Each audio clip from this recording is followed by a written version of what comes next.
Améliorer l'art des communiqués de partis politiques, c'est tout le sens donné à une formation en renforcement de capacité à leur intention, organisée conjointement par la dynamique des politiques de la RDC, la MONUSCO et du CEPAS. Cette formation est tombée à point nommé dans un contexte où la communication politique au RDC est marquée par des discours de haine et autres visant à déstabiliser. C'est ici une formation organisée à l'intention des communicateurs des partis politiques existants en RDC. Les représentants de 18 partis ont été outillés sur les bonnes pratiques de communication, spécifiquement sur les langages de construction des discours allant dans le sens de la cohésion nationale, comme le dit ici l'un des formateurs et coordonnateurs de la dynamique des politiques de la République démocratique du Congo. Nous sommes dans un contexte très particulier de notre histoire et les communicateurs des partis ont un rôle important à jouer à la fois dans l'orientation de l'opinion que dans la compréhension des enjeux. Comment chacun peut responsablement, à travers ce qu'il fait habituellement, renforcer la cohésion par sa prise de parole, par sa pratique de communication, et comment ensemble on peut travailler à réduire la polarisation que nous avons et renforcer les vivre ensemble, la cohabitation pacifique.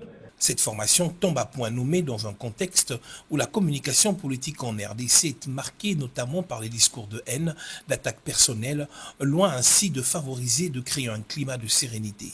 Les participants se disent outillés pour mieux exercer leur rôle de communicateur, loin de tous les clivages séparatistes.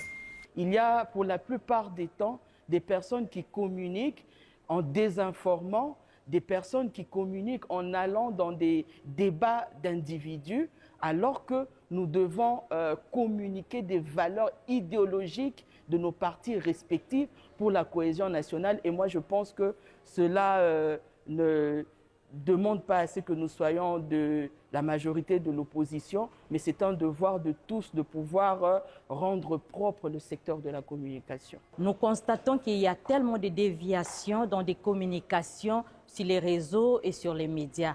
Alors, ça a été vraiment bénéfique pour nous, les communicants, les communicateurs, pour être informés et se constituer aussi à des formateurs ou à des porteurs de messages que nous avons reçus aujourd'hui. Organisée conjointement par la dynamique des politiques de la RDC, de la MONUSCO ainsi que du CEPAS, cette formation tend à s'étendre au niveau des leaders des partis politiques dont les visions, les messages sont véhiculés à travers leurs communicateurs qui ne sont que des canaux.